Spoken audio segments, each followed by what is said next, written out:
माझं नाव प्रभाकर किशोर कोकाटे, राहणार अंचलगाव, तालुका वैजापूर, जिल्हा छत्रपती संभाजीनगर। विषय माझा असा आहे की मी शालेय समिती अध्यक्ष आहे अंचलगाव। आमची शाळा मुख्यमंत्री माझी सुंदर शाळा याच्यामध्ये पहिला नंबर आला असता, पण अधिकाऱ्याच्या कारणास्तव पहिला नंबर आला नाही, तो तिसरा नंबर आला। मुलांना क्रीडांगण नसल्यामुळे आमची खूप शोकांतिका झाली आणि आमचा नंबर पण नाही आला। आम्ही सर्व सदस्य मिळून 1 वर्ष झाले तहसीलदार साहेब, कलेक्टर साहेब, BDO साहेब यांना पत्र दिलं, यांनी कुठलीही कारवाई नाही केली आणि 1 वर्ष असेच वाया घातले।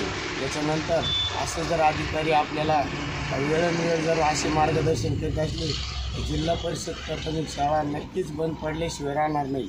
आणि यांची 100% कुठंतरी दलाली चालू आहे। या दलालीमुळं 100% आपले जिल्हा परिषदच्या शाळेचे नुकसान होऊ राहिलं। आणि माझं एकच म्हणणं आहे वरून कलेक्टर साहेबांना की नक्की वेळोवेळी या अधिकाऱ्यावर लक्ष द्यावा आणि शाळेचे प्रश्न लवकरात लवकर सुटावे। आणि आमची शाळा जर जिल्ह्यात 3री येते तरी आमचे काम करू नाही राहिले 1 वर्षापूर्वी, बाकीचे शाळा संपूर्ण बंद पडायच्या टायमाला माझी शाळेतच ॲडमिशन जर मी केले असते तर 5 गावच्या शाळा बंद पाडल्या असत्या। कारण की शिक्षणावर लक्ष दिलं तरच काही विद्यार्थी घडू शकतात, नाहीतर विद्यार्थी जे 100% रानावनातच फिरतील। हे सगळी चूक पूर्णपणे अधिकाऱ्याचीच आहे। मी तर म्हणतो आमचे तहसीलदार, जराड कलेक्टर व BDO यांनी निष्काळजीपणामुळे आम्हाला न्याय भेटत नाही। याच्यामुळं मी 26 जानेवारी सकाळी 10 वाजता आम्ही अध्यक्ष व सर्व सदस्य, चेअरमन आम्ही सगळ्यांनी एक निर्णय घेतला की पाण्याच्या एकदम जुन्या टाकीवर जाऊन आम्ही आत्मदानाचा इशारा दिला व आज त्यांना पत्र दाखल केले।